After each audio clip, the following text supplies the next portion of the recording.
వచ్చినాక 3 పువ్వులు 6 కాయలు అన్నట్టున్నది. కాంగ్రెస్ చెప్పేది ఒకటి, అది చేసేది ఒకటి. ఎందుకంటే 50 ఏళ్ళ నుంచి చూస్తున్నాము, మన ప్రజలను ఎట్లా మభ్య పెట్టాలి, ఎట్లా మోసం చేయాలనేది వాళ్ళకి ఒక్కరికి ఇంకోళ్ళకి ఎవరు తెలియదు. ఇంకో ఏ పార్టీ వచ్చినా తెలియదు వాళ్ళకి. వీళ్ళు మాత్రం వల్ల నైపుణ్యత ఉంది వాళ్ళకి. ఎందుకంటే ఆటో డ్రైవర్లు నేను 12,000 రూపాయలు ఇవ్వని అడగలే, నువ్వు ఇస్తాను, మాకు ఇచ్చేయి. నువ్వు మామూలు మా లెక్క మర్చిపోతే మర్చిపోతాము. నువ్వు ఒక రాష్ట్రానికి సీఎం, ఎన్నికల మేనిఫెస్టోలో పెట్టినావు, 12,000 ఇస్తాను, ఫ్రీ బస్ పెట్టినావు. అది మాకు శాపం అయింది. అయినప్పటికీ కూడా మేమేదో మా జీవనోపాధి మేము కలుపుకుంటున్నాం. వచ్చినా రాకపోయినా మేము అడుగుతలేము. మా భార్య పిల్లలు రోడ్డు మీదకి వచ్చారు, ఫీజులు కట్టలేని స్థితిలో మేము ఉన్నాం. ఈ రోజు ఇంత దరిద్రంగా ఆటో డ్రైవర్లను తయారు చేసినామంటే మొత్తం టోటల్ గా ట్రాన్స్పోర్ట్ రంగాన్ని దివాలా తీసిందంటే ఈ యొక్క కాంగ్రెస్ గవర్నమెంట్. ఈ ట్రాన్స్పోర్ట్ వల్ల దివాలా చేయడం వల్ల అన్ని ఛార్జీలు పెరుగుతున్నాయి. కాబట్టి ఆటో డ్రైవర్లకు మార్పు అన్నారు. ఎట్లా ఉంది? ఏ మార్పు ఏం లేదు, అదే పాత మార్పే ఉంది. మార్పు అనేది ఏం లేదు. రేవంత్ రెడ్డి రావాలి, కాంగ్రెస్ రావాలి అన్నాడు, ఫ్రీ బస్ అన్నాడు. ఫ్రీ బస్ వల్ల మీకు ఎట్లా ఉంది? మేము అనుకున్నాము రేవంత్ రెడ్డి మా హీరో అనుకున్నాం. ఫస్ట్ ఆయన తిరిగినప్పుడు చెప్పే మాటలను బట్టి చూస్తే ఇసొంటి సీఎం కాడు రాడు అనుకున్నాం. ఆయన చెప్పిన మాటలు గుండె కుదిరేట్టు మాట్లాడాడు. అవన్నీ మర్చిపోయాడు. మాకే పోటీ పెట్టాడు. డిస్ట్రిక్ట్ పనులు తీసుకొచ్చి ఇక్కడ తిప్పుతుండు. ఎందుకు తిప్పుతుండే అక్కడ గిరాకీ లేదు, దానికని నడుపుకుంటున్నాం.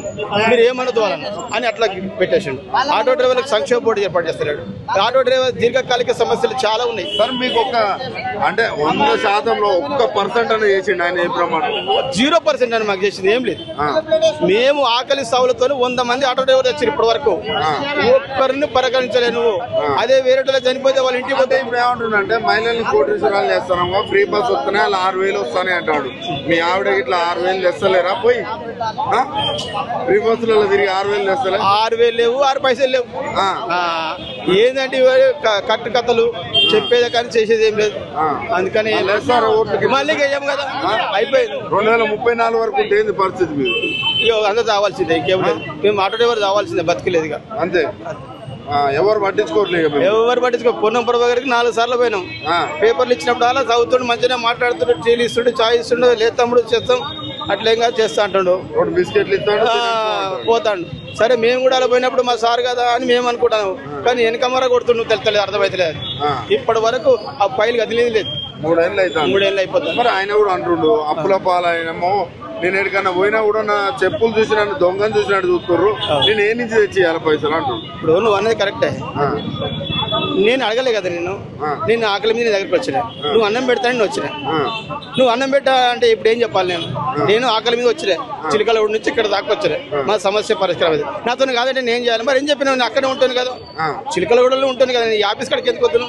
నాకేం అవసరం? ఇప్పుడు రావడం వల్ల ఆకలి ఉన్నది, ఇంకా తిరగడం వల్ల ఇంకా ఎక్కువ ఆకలి అవుతుంది. నువ్వు ఏం చెప్పినావు? మాట చెప్పకపోరాదు. ఎందుకు నువ్వు ఏలేవు? ఇతను కాదు, అవి లేనిపోయిన కోరికలను పెట్టినావు, ఆశలు చెప్పినావు, ఆశల పల్లెకులు తిప్పినావు. 420 హామీలు ఒక్కటి లేదు.